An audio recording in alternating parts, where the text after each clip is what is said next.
Halo YouTube, inilah 4 berita Prabowo hari ini. Berita pertama, propaganda tak bisa atasi corona. Ayo gotong royong. Dilansir dari wartaekonomi.co.id, WHO menetapkan virus corona atau COVID-19 sebagai pandemi lantaran jumlah kasus maupun negara yang terjangkit wabah itu meningkat tajam. Bahkan, tercatat Indonesia saat ini sudah ada 34 pasien yang positif terinfeksi COVID-19. Terkait itu, juru bicara Menteri Pertahanan Prabowo Subianto, Daniel Anzar Simanjuntak menyatakan, semua anak bangsa tanpa terkecuali harus bersama-sama membatasi penyebaran COVID-19 ini. Kita tidak mungkin bisa melawan pandemi dengan propaganda. Mari semuanya bergotong royong, pemerintah, masyarakat sipil, dan lain-lain. Seperti itulah pesan Prabowo melalui juru bicaranya. Berita Prabowo yang kedua, Prabowo diprediksi kalah jika maju pada Pilpres 2024. Apa sebabnya?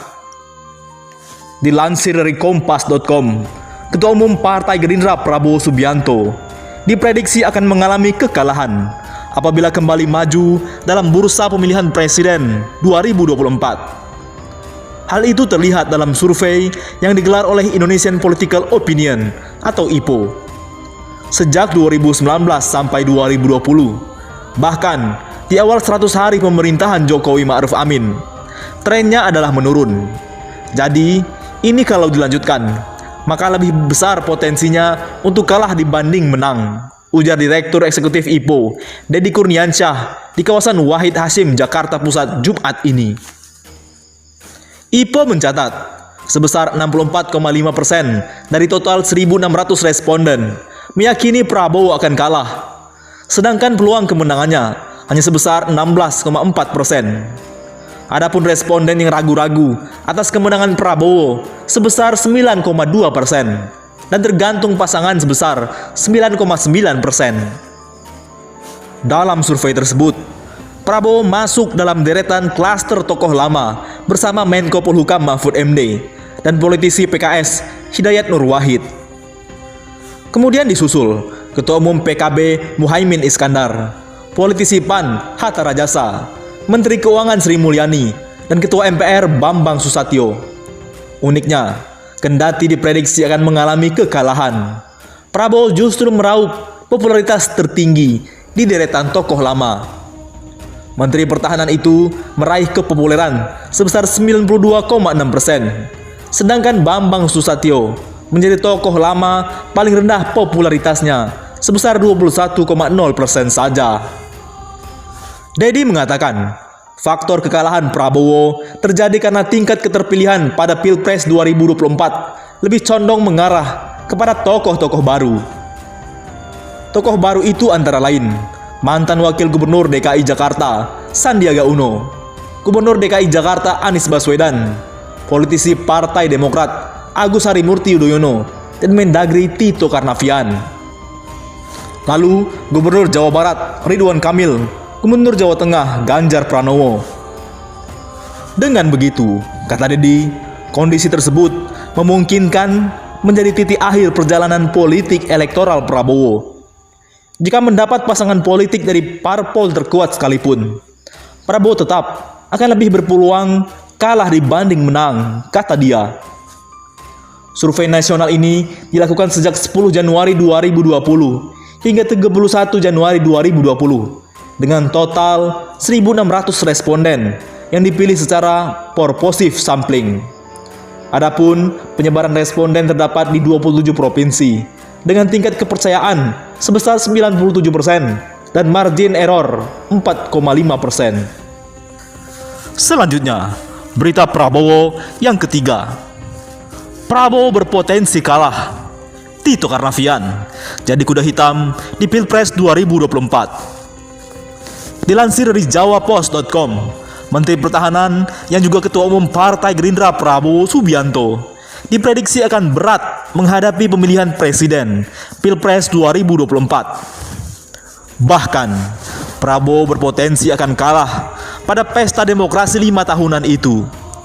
Sedangkan Menteri Tito Karnavian diperkirakan akan menjadi kuda hitam. Pernyataan itu disampaikan Direktur Eksekutif Indonesian Political Opinion atau IPO, Deddy Kurniansyah Putra, dalam diskusi dengan tema Political Outlook 2024 dengan tema Regenerasi Elit Politik Indonesia Masa Depan di Konsulat Resto Jalan Wahid Hasim. Deddy mengatakan, jikapun mendapat pasangan politik dari parpol terkuat sekalipun, Prabowo tetap lebih berpeluang kalah dibanding menang, tutur dia.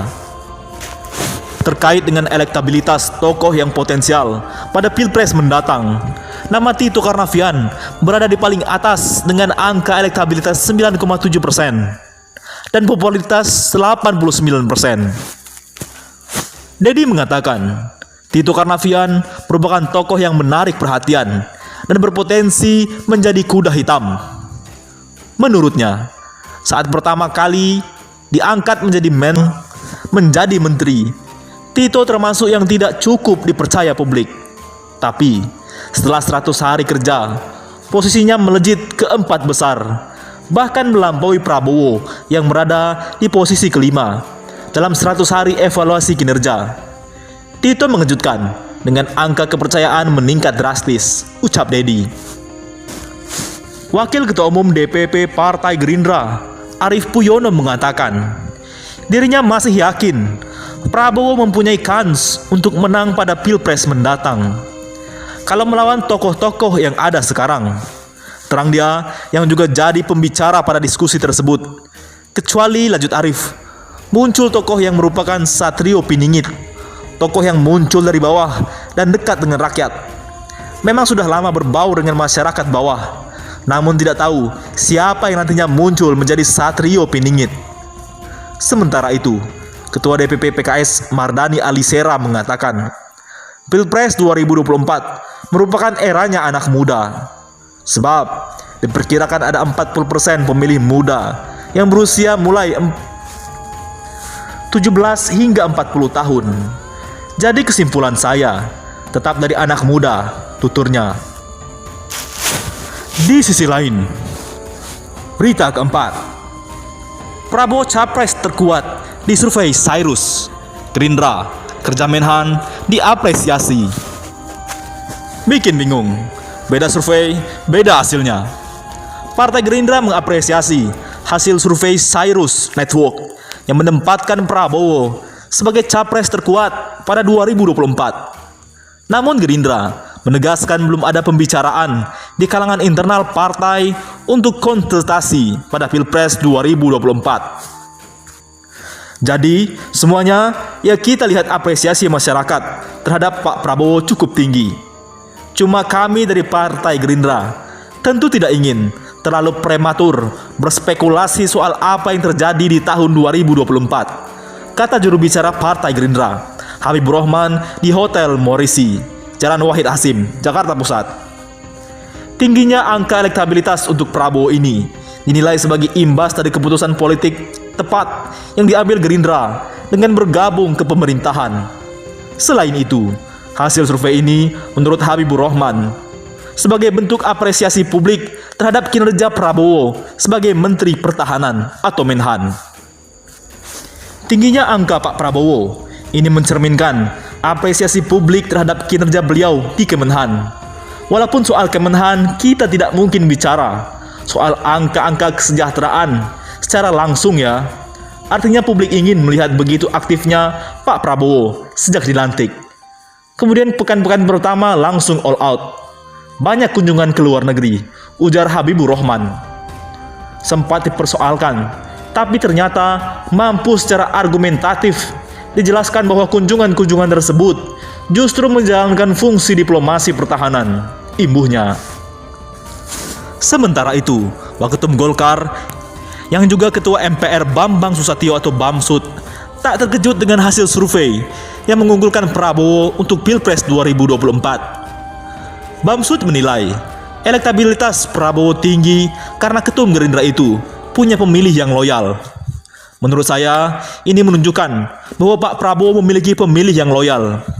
Ada prediksi ketika beliau ditarik oleh Pak Jokowi menjadi Menhan, beliau akan ditinggalkan oleh pemilihnya. Ternyata tidak. Jadi, ini merupakan bahwa Prabowo pemilik dan memiliki pemilih yang loyal. Dan memang jumlahnya besar, ujar Bamsud di lokasi yang sama. Bagaimana menurut pendapat Anda?